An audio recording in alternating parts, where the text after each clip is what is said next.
Joining us now is Republican Congressman Michael Waltz. He serves on the Armed Services Committee and is a combat-decorated Green Beret who served in Afghanistan. Congressman, thanks so much for being with us. Good morning to you.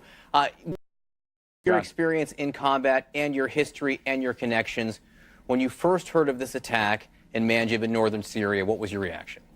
Well, first and foremost, my heart and prayer and thoughts go to the families. They're getting that knock on the door that as a commander, as a soldier, that we all dread. That family's life is being turned absolutely upside down right now. And we should remember, thank your veteran, but take an extra step and thank mom, sister, brother, kids, spouses. This is a team effort 17 years into this war on terror.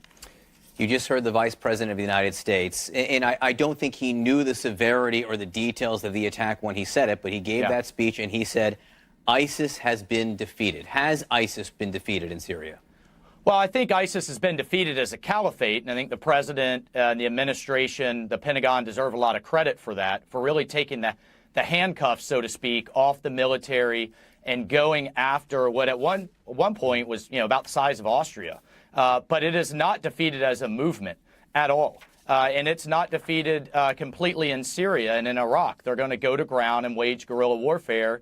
And my fear is if we pull out too soon, ISIS can reconstitute. We have to stay on offense. We have to keep our foot on their neck.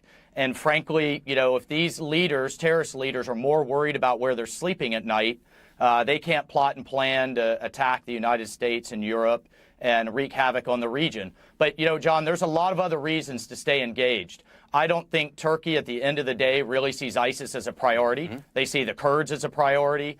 Iran is dominating the region. We have to keep in mind Israel, our ally.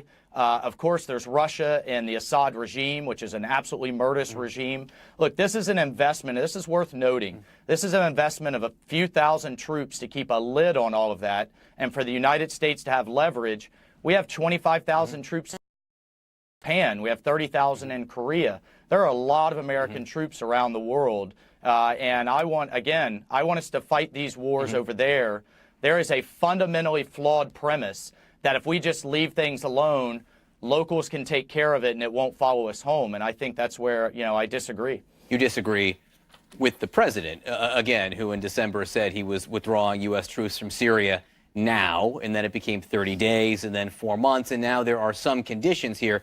Senator Lindsey Graham said yesterday, he said, my concern by the statements made by President Trump, these statements that I just outlined, is that you set in motion enthusiasm by the enemy we're fighting.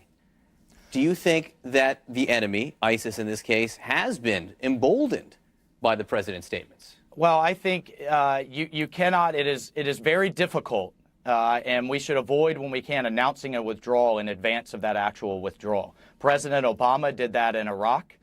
He did it in Afghanistan years ahead of time. I was on the ground when that happened, and the enemy was certainly emboldened there. And if they're not emboldened tactically, strategically, they now know they can just wait us out.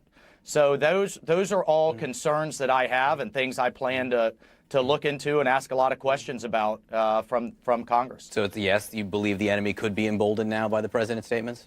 Well, I think they can certainly be emboldened rhetorically, and they can be emboldened from a propaganda standpoint that, hold fast, to its leaders, which are now on their back foot. We've done a great job of of downsizing and defeating that caliphate. And now essentially they can say, well, let's just wait out the Americans and start cutting deals with others in the region. So again, we all want the soldiers to come home, but we also want to have a sustainable long-term victory in the region. And I would encourage the administration to stay on offense. House Speaker Nancy Pelosi has suggested to President Trump that they discuss moving the date of the State of the Union address to Congress at the Capitol, or the president deliver it in writing. Your reaction?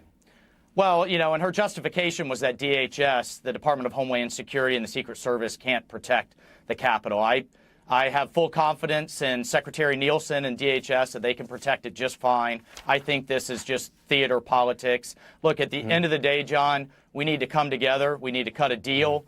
I am personally willing to accept less than what the president's asked for, or if we need to put DACA on the table, whatever. So let's come together. Let's cut a deal.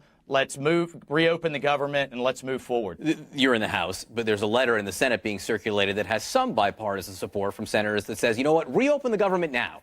Reopen the government for 3 weeks, and we'll talk. We'll negotiate. So reopen first, then negotiate more. Do you support that? Yeah, that's really the sticking point. There's a lot of folks, I think, willing to sit down and talk. I don't know that Speaker Pelosi is one of those, but there are a lot of members on both sides that want to cut a deal and want to get this done. It's the timing that's the issue. There is zero confidence, I can tell you on my side, that if we reopen the government, that the Democratic leadership will get this done. And that's where that lack of trust, that lack of confidence is the real sticking point.